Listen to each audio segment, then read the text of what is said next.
कल तो सीता जी कह रहे थे कि संसार को ईश्वर ने गुण और दोषों से सना हुआ बनाया है। संसार में जितने भी जड़ और चेतन हैं सब गुण और दोषों से भरे हुए हैं, लेकिन जो संत की तरह होते हैं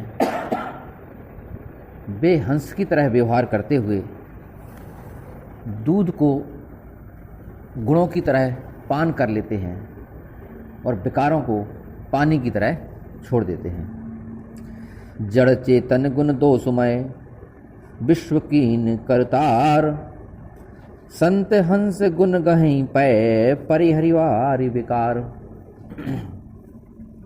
अस विवेक जब देई विधाता, तब तज दोष गुण ही मनुराता। ऐसा विवेक जब ईश्वर देता है, अस विवेक, अस माने ऐसा, कैसा? हंस की तरह। हंस की तरह जब ईश्वर विवेक देता है, दूध यानी गुणों को पाने के लिए और पानी यानी विकारों को छोड़ने के लिए, ऐसी बुद्धि जब वो देता है, दोनों को अलग अलग करने की बुद्धि जब वो देता है, विवेक का मतलब है कि ऐसी बुद्धि जो भले बुरे में अंतर कर सके। कई बार व्यक्तियों से ऐसी गलती हो जाती है, फिर बाद में जो कहते हैं भाई हमसे गलती हुई, हमने गलत रास्ता चुन लो, हमने गलत निर्णय ले लो। लेकिन विवेकवान व्यक्ति से गलत निर्णय नहीं लेवत। अस विवेक जब देई विधाता, ऐसा विवेक जब ईश्वर देता है, कैसा? हंस की तरह दूध और पानी को अलग अलग पहचानने वाला। पहले तो पहचानने वाला, फिर अलग करने वाला। अस विवेक जब देई विधाता, तब तज दोष गुण ही मनुराता। तब ऐसा विवेक होने के बाद, बुद्धि अलग बात है, विवेक अलग बात है। बुद्धि केवल इतनी सी बात है, बुद्धि माने वो कला जो ऑप्शन इकट्ठे कर सके, बस। विकल्प ढूंढत है मात्र बुद्धि, लेकिन इन विकल्पन में से कौन सा विकल्प ठीक है, कौन सा विकल्प ठीक है, सही है, वह विकल्प को छांटने की जो कला दे, वह को नाम विवेक है। जैसे क्वेश्चन पेपर जब बनाया जाता है तो क्वेश्चन पेपर जो बनाते हैं जो टीचर, तो क्वेश्चन पेपर बनाने जो ऑप्शन छांट रहा है जब वेद, तब वो विवेक को काम नहीं, वो बुद्धि को काम है। तो जब छात्र परीक्षा देते और छात्र उनमें से एक सही ऑप्शन छांटत है, वो विवेक को काम है। विवेक का कहते हैं सही और गलत में अंतर करवा के निर्णय लेने की, यानी अपन कहें तो निर्णय लेने की जो क्षमता है, वह को नाम विवेक है। तो अस विवेक जब देह विधाता, तब तज दोष, तब फिर व्यक्ति दोषों को छोड़ पाता है। तब तज दोष, उसके पहले नहीं। तब तज दोष गुण ही मन राता, फिर उसका मन गुणों में राता माने लग जाता है। तब तज दोष गुण ही मन राता, यानी कि उसमें लग जाता है, लीन हो जाता है, गुणों को भाई पाने लगता है, गुणों में उसे अच्छा लगने लगता है। लेकिन उसके पहले अस विवेक, अस माने हंस के जैसा विवेक होना चाहिए। और देता है विधाता, इसका मतलब ये नहीं है कि ईश्वर को जब देना हुई शुद्ध है, नहीं। विवेक पाने के बाद व्यक्ति को, जब व्यक्ति के पास ऐसा विवेक आ जाए तो कोशिश तो वो खुद ही कर रहा था, लेकिन जब आने के बाद मैं मालूम पड़ा था तो वो जो कहता है नहीं, ईश्वर ही को दबाव है ऐसा विवेक, हमारी तो औकात ही नहीं थी कि हम ऐसा विवेक ग्रहण कर सकते। करने वही को पर है पूरी कोशिश, लेकिन पाने के बाद भाई जो लगा जरूर है कि हमारी औकात नहीं होती, लेकिन मिले भाई कोशिश से पाने का जरूर लगा कि हमारी औकात नहीं होती। काल स्वभाव कर्म बरियाई, भले हो प्रकृति बस चुकई भलाई। लेकिन भले व्यक्ति भी कभी कभी गलती से गलती कर देते हैं। काल स्वभाव, काल के स्वभाव के कारण, बुरे वक्त के कारण, काल स्वभाव माने बुरे समय के कारण। काल स्वभाव कर्म बरियाई, कर्म की जबरदस्ती से, बरियाई जबरदस्ती से, कर्म की जबरदस्ती के कारण भले हो प्रकृति, अच्छी प्रकृति वाले लोग, भले हो प्रकृति बस चुकई भलाई, भले प्रकृति के लोग भी कभी कभी भलाई से चूक जाते हैं। कभी कभी भले व्यक्ति तो चूकने कायक हैं, लेकिन फिर भी कभी कभी काय के चक्कर में बुरे समय। काल स्वभाव कर्म बरियाई, कर्म की जबरदस्ती कारण, वही त्रिगुणमयी माया की खींच, त्रिगुणमयी माया की जबरदस्ती के कारण। कर्म बरियाई का मतलब है त्रिगुणमयी माया की जबरदस्ती के कारण। वैसे तो जो उनके पास विवेक है वहाँ पर त्रिगुणमयी माया काम नहीं करत, लेकिन पूर्णता ना होने की बात है यहाँ। अब व्यक्ति पूर्णता विवेक को प्राप्त नहीं हो पाओ, प्रकृति चल रहा है, बाकी प्रोसेस चल रही है, ऐसी स्थिति में काल स्वभाव कर्म की जबरदस्ती के कारण भले प्रकृति, अच्छी प्रकृति के व्यक्ति भले प्रकृति बस चुकई भलाई, लेकिन कभी कभी भलाई करने से चूक जाते हैं, यानी कभी कभी उनसे भी बुरा हो जाता है। लेकिन बुरा होने के बाद सो सुधार हरिजन जिमले ही, दलि दुख दोष विमल जसु देही। लेकिन फिर उसे सुधार लेते, तुरंत ही उन्हें होश आ जाता है कि नहीं, गलती है और हमें क्षमा मांग लेना चाहिए। ऐसे व्यक्ति क्या करते हैं, गलती कभी कभी हो जाती है, लेकिन जो पहुंचे हुए व्यक्ति हैं उनसे तो गलती हुई ही नहीं, उनसे गलती हो भी रही है तो उनको वो गलती नहीं मानी जाए। भगवान कर्ण झूठी बोल रहे हैं तो झूठ थोड़ी है उनको, वो तुम्हें झूठ लग रहा हो, भी तो जो बोले हैं बहुत सही है। सलमान खान फटो पैंट पैर भी ले तो अपन जो कहेंगे नहीं वो तो भाई नियम है वाको। ऐसे भगवान कर्ण झूठी बोले तो वह झूठ नहीं है। सलमान खान फटो पैंट भी पैर ले तो जो नहीं कहता गरीब है। तो बात यहाँ का है, बात उनकी नहीं हो रही है, वह पहुंचे हुए की बात नहीं हो रही, बात हो रही है मीडियम व्यक्ति की, जो सुधार को भी तुरंत सुधार कर लेते हैं। जो सुधार हरिजन जिमले ही, हरिजन जो भगवान के भक्त होते हैं वे अपनी गलती तुरंत ही सुधार लेते हैं, तुरंत ही गलती मान लेते हैं और दल दुख और अपने दुखों को दूर कर लेते हैं। दल दुख दोष विमल जस ले ही, और दोषों को और दुखों को तुरंत ही दूर कर लेते हैं और विमल जस दे ही, और निर्मल यश का संचार संसार में कर देते हैं। दल दुख दोष विमल जस निर्मल यश, विमल जस दे ही, संसार में निर्मल यश की धारा बहाते हैं। कि व्यक्ति को ऐसा जीना चाहिए, यदि गलती हो भी जाए तो तुरंत वह मान लेना चाहिए, अपनी गलती को एहसास करना चाहिए और अपने रास्ते को सुधार लेना चाहिए। सुधार लेते हैं ऐसे व्यक्ति। अब उल्टी बात, कलहु करहि भल पाई सुसंगु, मिटहि न मलिन स्वभाव अभंगु। खलहु करहि भल पाई, लेकिन कभी कभी दुष्ट व्यक्ति भी, खल व्यक्ति भी अच्छी संगति के प्रभाव में आकर कभी कभी अच्छे काम हो जाते हैं, कर नहीं देते हैं, हो जाते हैं।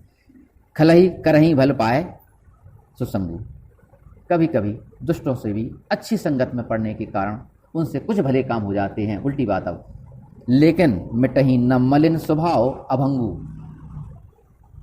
अभंगु कभी भी भंग न होने वाला, अलग न होने वाला स्वभाव, कभी भी प्रकृति न मिटने वाली उनकी, कभी भी दोषों को न छोड़ने वाली प्रकृति उनसे अलग होती नहीं है। मिटई न मलिन स्वभाव, उनका जो मलिन स्वभाव है, उनकी जो नीचता की प्रवृत्ति है, वह प्रवृत्ति दूर नहीं होती है। भले ही अच्छी लोगों के साथ में आकर भी कभी कभी अच्छे काम कर दें, दूसरों की भलाई कर दें, लेकिन फिर भी भलाई करने के बाद भी उनकी जो प्रकृति है, जो उनकी मलिन स्वभाव है, अभंगु, यानी उनसे भंग नहीं होता है, उनसे दूर नहीं होता है, वह उनके सदैव साथ ही रहता है। लख सुबेश जग बंचक जेऊ, वेश प्रताप पुजायहि तेऊ। लख सुबेश जग बंचक जेऊ, कभी कभी लोग अच्छा वेश धारण कर लेते हैं, साधुओं का वेश धारण कर लेते हैं। ऐसे साधुओं के वेश को देख करके, लख सुबेश सुंदर वेश को देख करके, साधुओं के वेश को देख करके, जग बंचक जेऊ, ऐसे लोग, जग माने संसार को, वंचक, वंचक माने ठग लेते हैं, ठगते हैं, वेश धारण करके, दूसरों का वेश धारण करके ठगते हैं।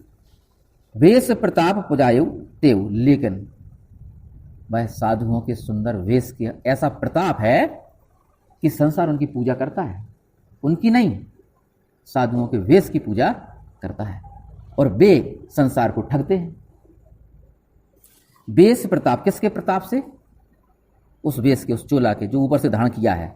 वेश प्रताप पुजाए होते, उनकी पूजा भी होने लगती है, लेकिन ऐसा सदैव चलता नहीं है।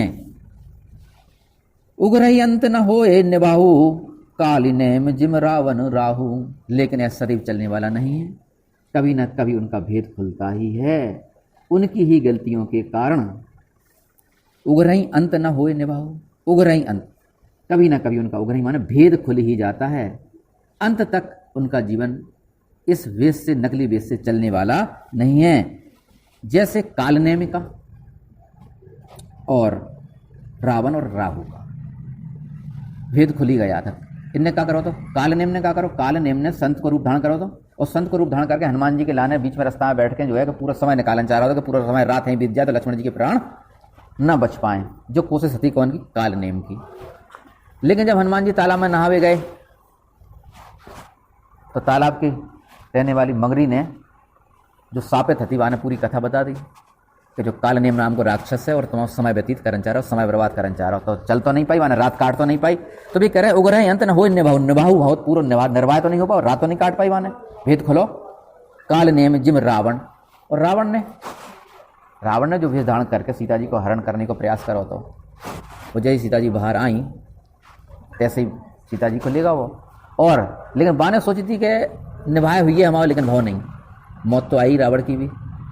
यदि तुम छल करके दूसरे को समय बर्बाद चाहो तो कर सका, लेकिन उतना ही समय बर्बाद हुई है, तुमसे तुम्हारा पूरा जीवन कट जाए तो नहीं कटा। हाँ, सामने वाले के संग हो सकता सामने वाले को ही तुम पूरा काट दो, लेकिन बात व्यक्ति की सामने वाले की नहीं कर रहे हो तो सीताजी बाकी खुद की कर रहे हो, खुद को पूरा जीवन नहीं कट पाए। काल नेम जिम रावण, और राहु तो वही है जब अमृत जो निकलो तो समुद्र मंथन में, तो वह जो है कि बांट रहे थे, भगवान विष्णु जब अमृत बांट रहे थे तो उन्होंने कहा करो कि बीच में एक ऐसा पात्र लाओ कि एक बीच में पार्टीशन था और एक साइड है मदरा और एक साइड है अमृत, और दो लाइनें लगी थी अलग अलग, एक लाइन देवतन की और एक लाइन राक्षसन की। बर्तन एक है, ये बीच में पार्टीशन है, एक तरफ है अमृत और एक तरफ है मदरा, बीच में पार्टीशन, दो ही साइड नल लगे थे, एक जहाँ साइड वाले को दें तो देवतन को मिल जाए, जहाँ साइड वाले को दें तो राक्षसन को मिल जाए, और वो है बा साइड मदरा आती है, बा साइड अमृत है, तो राक्षसन को अमृत मिल नहीं पा रहा हो, तो क्या उन्हें देने भी नहीं है, तो राक्षस जैसे व्यक्ति अमृत पी के करें का दुष्टता ही करें, कहा कि कुंभकर्ण जैसे तो सोत में भी अच्छी लगा, नहीं सोते ही रहे तो ज़्यादा ठीक है ऐसे व्यक्ति, तो इसलिए वे चाहते कि वे जिंदा न रहे ज़्यादा। लेकिन जब पता पड़ा राहु को कह रही बेईमानी हो रही, दो ही नल में से अलग अलग पदार्थ निकल रहे हैं, एक तरफ से मदरा निकल रही है और एक तरफ से अमृत, तो वहाँ देवतन की लाइन में आके बीस बदल के थोड़ा सा पान कर लाओ, तो लेकिन वही भेद खुल गया तुरंत ही, लंबे समय तक नहीं चल सकता, गले तक पहुँच पाओ आके बस, और बाओ कान फिर गला भी कटाओ आगो, तो कान का हो रही कि उग्र ही अंत न हो निभाऊ अंत तक, यह नकली भेष चलने वाला नहीं है, जैसे कालनेम और रावण और राहु का नकली भेष नहीं चल पाया था, इसलिए उनका भी नहीं चलेगा। क्यों कुबेश साधु सन्मानु, जिम जग जामबंत हनुमानु, लेकिन क्यों कुबेश साधु सन्मानु। अब बात हो रही थी कि यदि व्यक्ति अंदर से दुष्ट है, अंदर से पापी है और बेस अच्छा धारण कर लेता है, तो उसके बेस के कारण उसकी पूजा तो होती है लेकिन अंत तक नहीं चलती है। ऐसे ही विपरीत बात कहते हैं कि यदि साधु है अंदर से और बाहर से बुरा बेस धारण कर ले, कि ये कुबेश साधु सन्मानु, कि ये कुबेश यदि साधु सन्मानु, साधुओं का फिर भी सम्मान ही होता है। साधु लोग अंदर से साधु हैं और बाहर वेश उनका ठीक नहीं है, वेश भले ही असाधु जैसा हो उनको, लेकिन अंदर से यदि साधु है तो अब भी उनका सम्मान ही होता है। बोले कैसे? जिम जग जामवंत हनुमानु, जैसे जामवंत और हनुमान जी का जो बाहरी आवरण है, बाहरी वेश है, वह ठीक नहीं है, उनका बंदर का, उनका बालू का, लेकिन फिर भी उनकी पूजा होती है क्योंकि अंदर से संत हैं। तो जिम जग जामवंत हनुमानु। हानि कुसंग सुसंगति लाहू, लोक कहु वेद विदित सब काहू। हानि कुसंग सुसंगति लाहू, कुसंगति हरदम हानि ही लाती है और सुसंगति लाहू, और अच्छी संगत सदैव लाभ ही लेकर आती है। बुरी संगत का फल सदैव हानि और अच्छी संगत का, सुसंगति का फल सदैव लाभ ही होता है। लोकहु वेद विदित सब कहू, यह लोक में यानी संसार में ऐसा सब जानते हैं। लोकहु माने संसार में ऐसा प्रचलन है, संसार के बुजुर्ग ऐसा कहते हैं। लोकहु माने संसार के बुजुर्ग लोग ऐसा कहते हैं। वेद विदित, ऐसा वेदों में ही कहा गया है। कैसा? कि अच्छी संगत से अच्छा लाभ और बुरी संगत से बुरा लाभ, बुरी संगत से हानि ही होती है। तुरंत बात अलग है, तुरंत फायदा दिखे वो बात अलग है। लगे कि भाई चोरी में तो फायदा है कि रात में माना माल हो जाए, लग सकत के तुरंत फायदा है बुरी संगत में, और अच्छी संगत में हो सकत के लगे कि भाई टाइम लग रहा हो, लेकिन अंत की बात हो रही है कि वहां में दिक्कत तो होने है तुम्हें। हानि कुसंग, हानि कुसंग, कुसंग से पक्के में हानि होती है, और सुसंगति लाहू, और अच्छी संगति से लाभ ही होता है। लोको वेद विदित सबका, लोक में और वेदों में, यानी संसार भी ऐसा कहता है और वेद भी ऐसा ही कहते हैं। यानी संगत का प्रभाव बताते हैं, संगत के ही प्रभाव को आगे बताते हैं। तुलसीदास जी कहते हैं, गगन चढ़ही रज पवन प्रसंगा, कीचहि मिलहि नीच जल संगाओ। तुलसीदास जी कहते हैं कि जिस प्रकार धूल हवा के प्रभाव में आकर के ऊपर की ओर उठती है, ऊपर की ओर उठना यानी उसका विकास होता है, हवा की संगति से ऊपर की ओर जा सकती है वही धूल, और वही धूल नीचे बहने वाले, नीचे चलने वाले पानी में मिल जाए यदि, तो वही धूल कीचड़ बन जाती है। वही धूल ऊपर उड़ने वाली हवा के साथ मिले, यानी संगति की प्रभाव बता रहा है, धूल वही है। यदि वही धूल आकाश में उड़ने वाली वायु से संपर्क करती है, वही धूल आकाश में उड़ने वाली वायु का संग करती है, तो उसका नाम होता है और गगन में उड़ने लगती है, आकाश में उड़ती हुई दिखाई देती है। और यदि वही धूल नीचे बहने वाले, यानी नीचे बहने वाले पानी की संगति करती है, तो वही धूल कीचड़ कहलाने लगती है। धूल वही है, संगत का केवल प्रभाव है। गगन चढ़ई रज, रज माने धूल, गगन माने आकाश में चढ़ जाते, गगन चढ़ई रज पवन प्रसंगा, पवन माने हवा की संगति से। और कीचहि मिलई नीच जलभंगा, नीच जलभंगा, नीचे बहने वाले जल से यदि उसका साथ होता है तो कीचड़ बन जाती है। कीचहि मिलई नीच जल संगा, नीच जल, नीचे बहने वाले जल की संगति में आते ही, हवा की संगति में आते ही आकाश में उड़ती है, और नीचे बहने वाले जल की संगति में आते ही कीचड़ बन जाती है। और संगति का असर कहते हुए कहते हैं कि साधु असाधु सदन सुख सारी, सुमरहि राम देहि गनगारी। तोता और मैना की बात करते हुए कहते हैं कि तोता और मैना को यदि साधु लोग पालें तो उनके घर के तोता और मैना राम राम जपते हैं, और यदि असाधु लोग, दुष्ट लोग तोता और मैना को पालते हैं तो उनके तोता और मैना गिन गिन करके गाली ही देते हैं। कि असाधु का मतलब क्या है? उनके घर में जो बोलचाल की भाषा है, तोता तो वही सीखे जो घर में बोली जा रही हुई है भाषा, तो असाधुओं की भाषा देखी हुई है, तो बोलचाल की भाषा में उनकी बात बात पर गाली निकलत मुँह से। उन्हें होश नहीं है कि उनके मुँह से गाली निकल रही। उनसे तुम कहो कि भाई तुम्हारे गजब कर दे यार, तुमने एक सेंटेंस में 4 गाली दे रहे, बोले गाली, तो गाली देखे भी जो है गाली, गाली तुमने आज तक नहीं दी। गाली और हम, गाली देखें क्या है, गाली और हम आज तक गाली नहीं दी। मतलब इतने बेहोश हैं उन्हें, जो होश नहीं है, तो मुँह से गाली अनजाने में निकल रही, तो तोता का सीखें उनकी गाली, तोता भी तो सीखे उनकी गाली। और साधुओं के घर के तोता मैंने का सीखें, जो घर में माहौल हुई है, राम राम को जाप हो रहा हो तो राम ही राम सीखें। तोता मैना बेई हैं, साधु के घर में रह के राम राम सीख दें, असाधु के घर में रह के गाली सीख दें, उनको स्वभाव बन जाए वैसे ही जैसे घर के साधु। जबकि है तोता मैना तो ये कहेंगे तो जानवर है, बेका जाना है, तो पक्षियों को थोड़ी हो सके, लेकिन फिर भी संगति के प्रभाव से उनमें अंतर आ जाए। धूम कुसंगति कार्य होई, और लिखियो पुराण मंजू मसी सोई। धूम कुसंगति कार्य होई, धुआं बुरी संगति में आ जाए तो बुरी संगति कारण वह कालिख बन जाता है। कालिख बदनामी, काला में पौधा जाने जो गलत काम करे, समाज के विपरीत जाए, समाज के नियम तोड़े, तो कालिख काय का प्रतीक है? बदनामी का, यानी कालिख बुरी चीज। लेकिन वो धुआं की बात हो रही है कि धुआं यदि बुरी संगत में पड़ जाए तो कालिख बन जाए, और वही धुआं अच्छी संगति में आके यदि वही धुआं से स्याही बनाई जाए, वही धुआं से यदि स्याही बनाई जाए तो पुराण भी लिखे जा सकते। वही धुआं वही है, वही धुआं कालिख बन के दूसरे की बदनामी भी करवा सकत, और वही धुआं यदि अच्छी संगति में पड़ जाए और स्याही बनाई जाए तो वही धुआं से पुराण भी लिखे जा सकते हैं। तो धूम कुसंगति, धूम माने धुआं, कुसंगति के कारण, धूम कुसंगति कारिख होई, कालिख बन जाता है। और लिखियो पुराण मंजू मसी होई, और वही धुआं मंजू माने सुंदर, मसी माने स्याही हो जाए तो लिखित पुराण, उससे पुराण भी लिखे जाते हैं। सोई जले अनल अनिल संघाता, होई जलद जग जीवन दाता। सोही जल अनल अनिल संघाता, सोही जल, और भी कह रहे हैं कि वही धुआं यदि पानी के साथ, अनल अग्नि के साथ, अनिल हवा के साथ संघाता यानी मिल जाए तो हो ही जलद, वह बादल बन जाता है। हो ही जलद यानी बादल, जग जीवन दाता, जो जीवन देने वाला है संसार के लिए।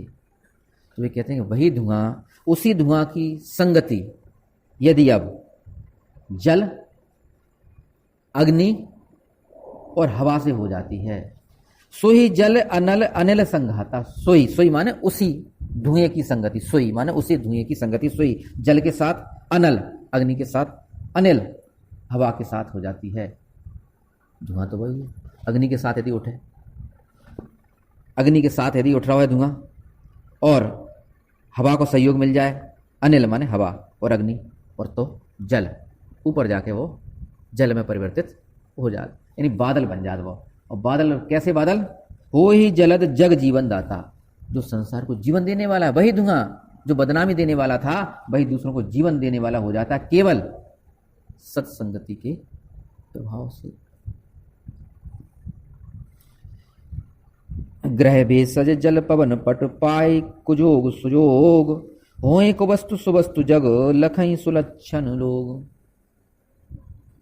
इसलिए जो सुलक्षण लोग यानी अच्छे लक्षण वाले व्यक्ति होते हैं, वे इनके गुणों को पहचान लेते हैं और अपने जीवन में उन्हें उतार लेते हैं। अब अच्छे और बुरे संगति के प्रभाव का वर्णन करते कहते हैं, ग्रह भेषज जल पवन पट, पाई कुजोग सुयोग। ग्रह माने वे स्टार, ज्योतिष के स्टार की बात हो रही है। ग्रह माने जो ज्योतिष के ग्रह हैं, ग्रह नक्षत्र, कितनी ग्रह खराब चल रहा है, स्टार विपरीत हैं, वे ग्रह कैसे हो जाता है स्टार विपरीत? यदि ग्रह वही है, यदि कोई अपनी विरोधी राशि के साथ है, कहते हैं विरोधी राशि के साथ होना माने नीच का होना, और अपनी स्वराशि के साथ है वही ग्रह, तो क्या ग्रह उच्च को है। ग्रह वही है, केवल राशि के साथ में है, अपनी स्वराशि के साथ है या विरोधी राशि के साथ है, तो आके प्रभाव बिल्कुल विपरीत हो जाए। स्वराशि के संग है तो पॉजिटिव परिणाम दे है, और यदि विरोधी राशि के साथ में है तो वही ग्रह नेगेटिव परिणाम दे है। तो ग्रह भेषज यानी दवाइयाँ, भेषज माने औषधियाँ। औषधि भी संग के प्रभाव से अलग अलग प्रभाव डाला, इसलिए तो डॉक्टर से पूछा था कि दवाई कैसे खाने। अब जब से एलोपैथी चली है, जब से तो कछुए के संग भी खाओ, कोई दिक्कत नहीं है, लेकिन आयुर्वेद में ऐसा नियम है कि दवाई जो उनके संगे खाने वो वही के संगे खाई जाए। यदि तुमने बाकी संगे नहीं खाई तो बाकी परिणाम विपरीत हैं, या जो परिणाम आने चाहिए वे आ ही नहीं। अधिकतर दवाइयाँ शहद के संगे खाने, शहद का कार्यवाही गुण खूब बड़ा है।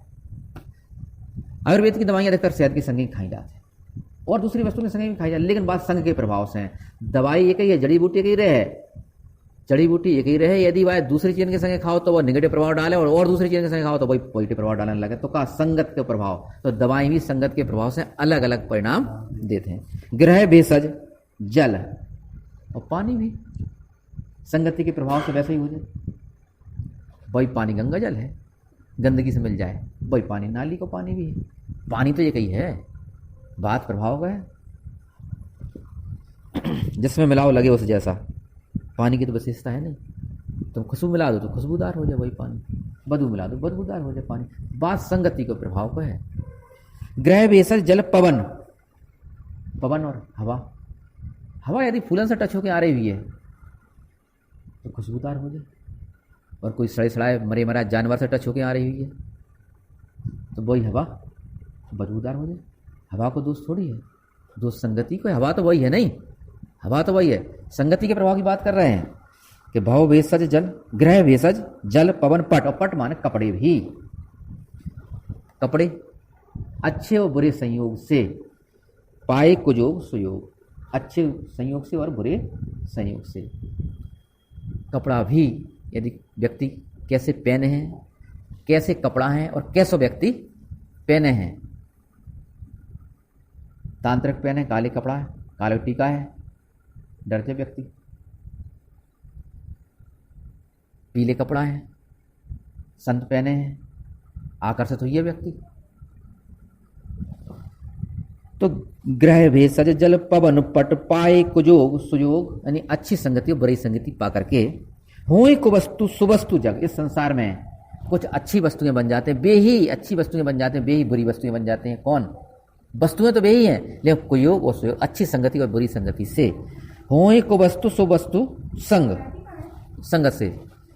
हुई कुवस्तु सुवस्तु जग लहई सुलक्षण लोग, इसलिए जो सुलक्षण माने अच्छे लक्षण वाले व्यक्ति होते हैं, जो व्यक्ति लक्षणों को पहचानते हैं, वे केवल अच्छे गुणों को ही ग्रहण करते हैं और संसार में वे सुवस्तु बन जाते हैं।